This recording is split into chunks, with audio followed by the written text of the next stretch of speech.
Alors, on va parler dans ce cours de série de Fourier. C'est un cours qui est souvent présenté de manière relativement abstraite au niveau L2 parce qu'on voit en fait pas trop à quoi ça sert. Et donc, je vois dans cette introduction un petit peu expliquer une utilité des séries de Fourier. Et en l'occurrence, même si c'est un outil qui a une importance théorique très importante pour les maths fondamentales, c'est un outil qui est extrêmement utilisé dans la pratique, disons. Donc, il y a énormément d'applications. Et je voudrais notamment parler d'une application qui, on peut voir ça comme du point de vue plutôt maths théorique de l'approximation de fonctions, du point de vue des applications de ce qu'on appelle le traitement du signal. Alors le problème, je vais le présenter de manière un peu générale, de la manière générale suivante, qui est, je trouve, assez intéressante. C'est vous avez une fonction définie sur un certain intervalle AB, et disons à valeur dans R. Vous l'avez cette fonction-là. Qu'est-ce que ça veut dire, cette fonction que vous l'avez? Ça veut dire que vous pouvez calculer f de x pour n'importe quel x appartenant à b. On va penser d'un point de vue pratique. Vous n'avez pas de formule pour f. Mais vous avez, je ne sais pas, un code qui tourne et qui fait que pour un x donné, si quelqu'un vient vous voir et vous dit que vaut f de... allez, pour simplifier, je vais mettre même 0 ici. Que vaut f de 0,5? Vous faites tourner votre calcul et vous dites, voilà, f de 0,5 vaut tant. Et maintenant, il vous faut stocker cette fonction quelque part. Qu'est-ce que ça veut dire stocker? Pensez à la stocker sur un ordinateur ou éventuellement à la donner à quelqu'un. Non, mais vous n'avez pas de formule pour la fonction. Donc ce que vous pouvez faire a priori, c'est seulement donner certaines informations sur cette fonction et en un nombre fini. Quand une fonction, de manière abstraite, c'est un objet mathématique. Si vous voulez la donner à quelqu'un, vous devez donner f de x pour n'importe quel x de 0,1, donc une infinité de valeurs. Ça, c'est bien sûr impossible. Si vous voulez la stocker, c'est pareil. Vous la stockez sur un ordinateur. Donc, l'idée, ça va être quoi? C'est que vous allez vouloir la stocker, donc vous allez vouloir vous donner une manière de résumer f à seulement un certain nombre de valeurs que je vais noter n. Donc, vous avez une application que j'appelle grand E, et qui a une fonction. Donc je vais supposer que cette fonction elle appartient à un certain ensemble. Je vais noter grand F comme ça, F de cette forme. Et donc je vais me donner une application E qui va de F dans Rn. Alors ça c'est pas abstrait, mais qu'est-ce que ça veut dire? Pensez encore une fois au fait que vous allez résumer la fonction à n valeurs. Okay, donc pour une fonction f, ça associe un certain vecteur y1, yn. Ok? Exemple.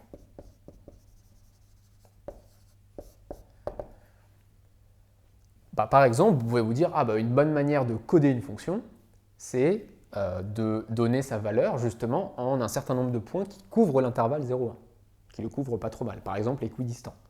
Exemple, vous allez prendre ici yi égale f de i sur n pour 1 plus petit que i plus petit que n. Donc vous êtes en train de faire quoi? Vous êtes en train de vous donner une fonction définie sur 0,1. Encore une fois, vous n'avez pas sa formule, mais vous avez une manière de calculer la fonction ou de calculer des informations sur la fonction. Bon, et ce que vous pouvez faire, c'est vous donner des points équidistants sur l'intervalle 0,1 et puis donner la valeur prise par la fonction en ces points. Et bien sûr, l'idée, ça va être que plus n est grand, plus ça va être une bonne manière de coder la fonction. C'est-à-dire plus la manière que vous avez de coder la fonction va être précis. Mais vous ne pouvez pas non plus prendre n égale 10 puissance 53 parce que ça ne rentrera pas sur un ordinateur. Vous avez le droit, vous avez un budget fixé de n valeurs que vous pouvez donner. Et bien sûr, si vous donnez ça à quelqu'un d'autre ou que vous stockez ça, il vous faut une manière de décoder, c'est-à-dire partant d'un vecteur de Rn, reconstruire une fonction. Parce que si je vous donne y1, yn, ce n'est pas une fonction, ça, c'est n valeurs, n réelles. Okay, donc il vous faut aussi une fonction de décodage qui va de Rn dans l'ensemble f, disons, et qui a un vecteur de Rn associe une certaine fonction. Et dans cet exemple-là, ce serait quoi ce truc-là? Ce serait ici d de y Donc c'est un objet qui, à partir des n valeurs y1, yn, vous sort une nouvelle fonction. Et bien qu'est-ce que vous allez faire? Imaginez qu'on vous a dit que la fonction en ce point-là, elle vaut tant, la fonction en ce point-là, elle vaut tant, la fonction en ce point-là, elle vaut ça, etc. Voilà.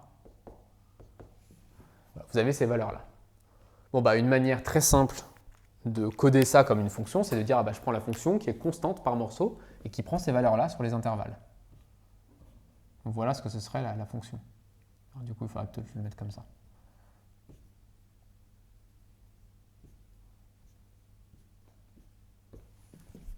Donc ça, c'est une fonction qui... donc D, c'est quelque chose qui, à partir de n valeurs, vous donne une fonction qui est la fonction constante par morceau qui prend ces valeurs sur les sous-intervalles. Donc une manière abstraite de l'écrire, ce n'est pas forcément très important, mais c'est la somme de i allant de 1 à n de yi indicatrice de xi-1, alors je vais mettre i-1 sur n, i sur n. Donc ça, c'est quoi? Ça, c'est une fonction qui vaut 1 si on tombe dans l'intervalle i-1 sur n, i sur n, donc un intervalle comme celui-là, et qui vaut 0 sinon. Donc c'est exactement, précisément, c'est la fonction qui vaut yi sur cet intervalle, qui est donc constante par morceau, égale au yi sur chacun des intervalles correspondants. Okay, donc vous voyez, là, on a du coup une manière intéressante de coder une fonction et de la décoder. Et c'est probablement la manière la plus simple qui peut nous venir à l'esprit. Et croyez-moi, c'est important ça, parce que dans la vraie vie, par exemple, vous avez des signaux, par exemple un signal de son émis par quelqu'un, vous le stockez quelque part sur un ordinateur, vous n'allez pas stocker formellement le son émis par la personne, c'est bien une fonction, donc c'est un objet, vous pourriez donner le son à n'importe quel temps, mais vous allez devoir vous contenter d'un nombre fini de points, bien sûr. Okay, donc a priori, par exemple, vous pouvez utiliser cette procédure. Souvent, ce qu'on va vouloir, c'est que l'objet qu'on reconstruit là, l'objet codé ainsi, il soit proche de la vraie fonction. Autrement dit, vous avez stocké n valeurs, n informations sur la fonction, et vous voulez que ça vous permette de reconstruire f de manière assez fidèle. Donc, ce que vous allez regarder, c'est typiquement f de x moins somme pour i allant de 1 à n de f de xi, indicatrice de i-1 sur n, i sur n, de x. Donc ça, c'est la fonction f. Ça, c'est son approximation constante par morceau sur les i-1 sur n, i sur n avec la valeur f de xi. Et vous allez vouloir que ce truc-là soit petit. Parce que si ce truc-là n'est pas petit, vous êtes bien embêté. Ça ne vous donne pas une bonne approximation de la fonction f de connaître seulement de f de xi. Alors, ce qu'on peut démontrer, c'est que, alors au sens de la norme infinie que vous connaissez, donc le sup pour x appartenant à 0, 1, vous pouvez démontrer que ce truc-là, c'est plus petit que L sur n. Alors c'est quoi L ici? Donc ça suppose une hypothèse, c'est où si f, c'est l'ensemble des fonctions de 0, 1 dans R qui sont L lipschitziennes.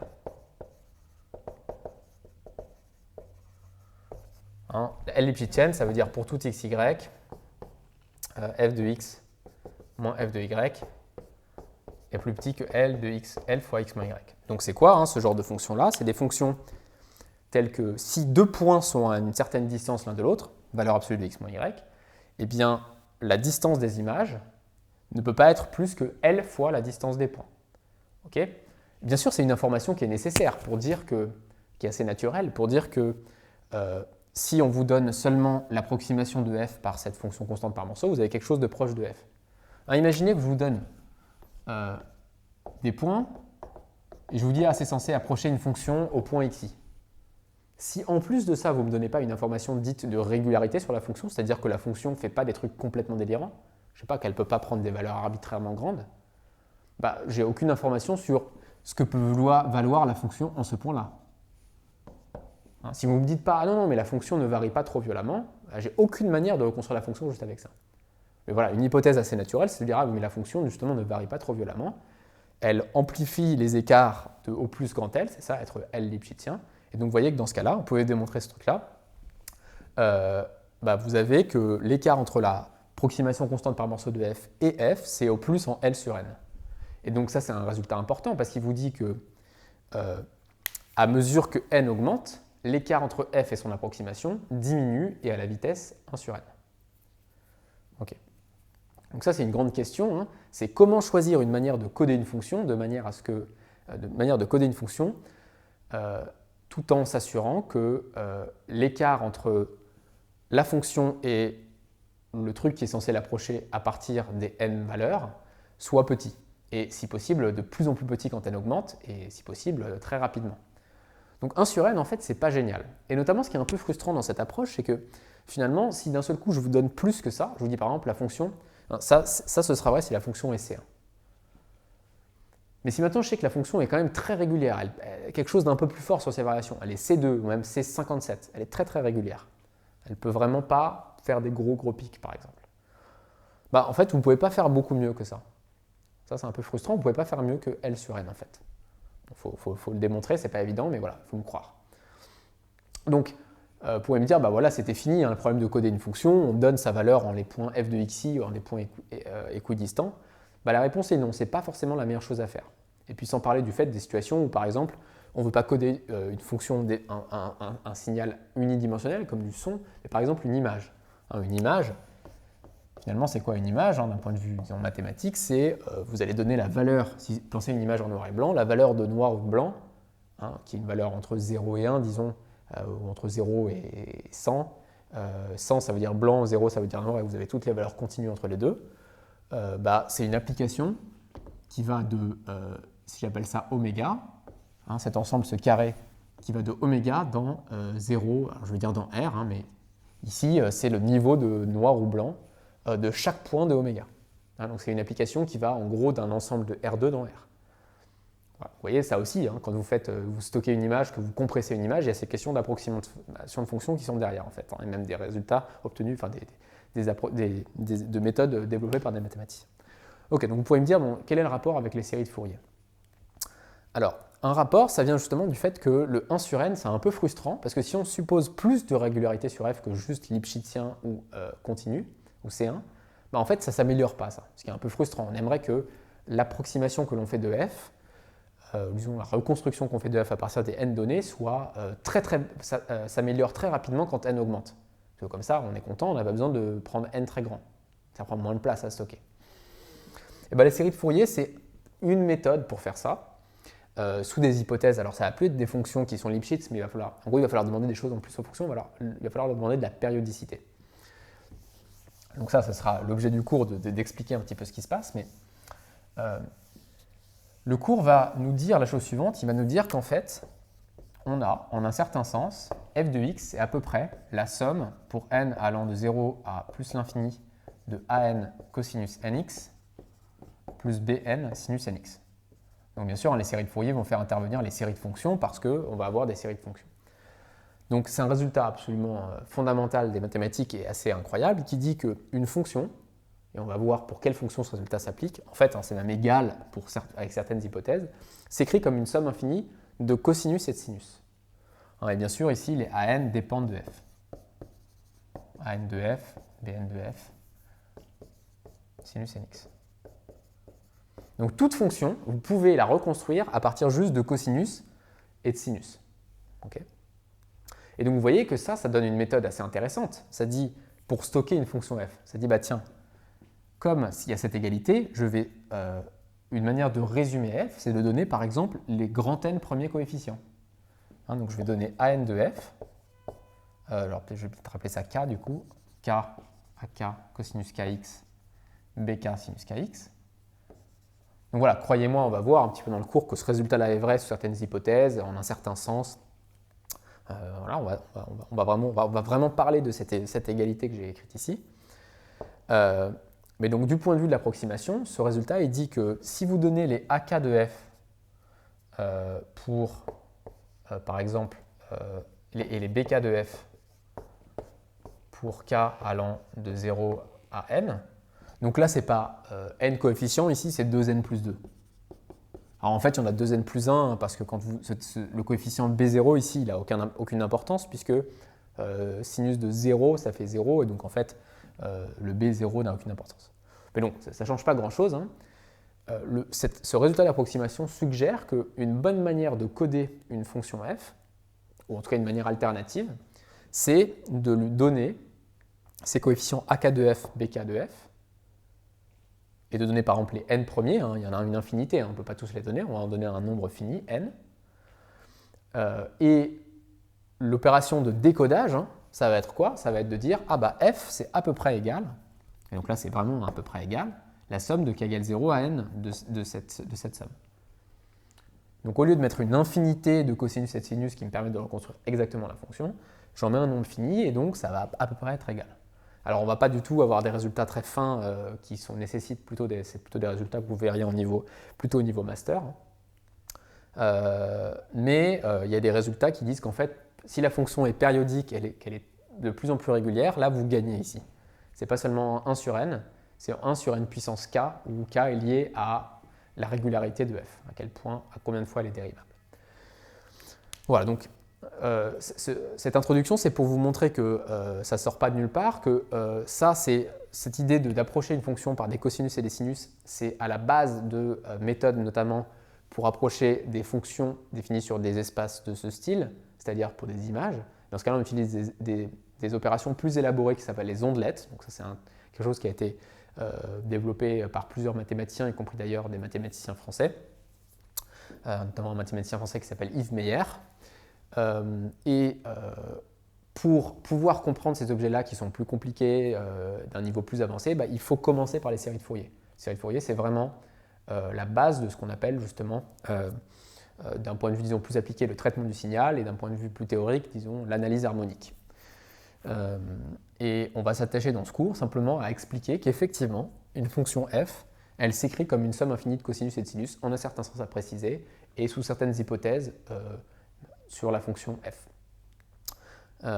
Et puis par ailleurs, ce cours, hein, d'un point de vue un peu plus théorique ou un peu plus rigolo, ça va nous donner plein de méthodes pour calculer des sommes de séries. Par exemple, qu'est-ce que c'est que la somme des moins 1, disons des 1 sur n puissance 4 par exemple. Bon, voilà. Les séries de Fourier, c'est une méthode pour ça a donné une manière d'avoir une formule pour ça. Je ne sais plus exactement ce que c'est ce truc-là, mais ça fait pi puissance 4 sur peut-être 90 ou quelque chose comme ça. Les séries de Fourier vont nous permettre de trouver ce genre de formule. Donc voilà pour l'introduction aux séries de Fourier, qui est un sujet donc vraiment à la fois passionnant d'un point de vue mathématique fondamental et dont les applications sont absolument innombrables.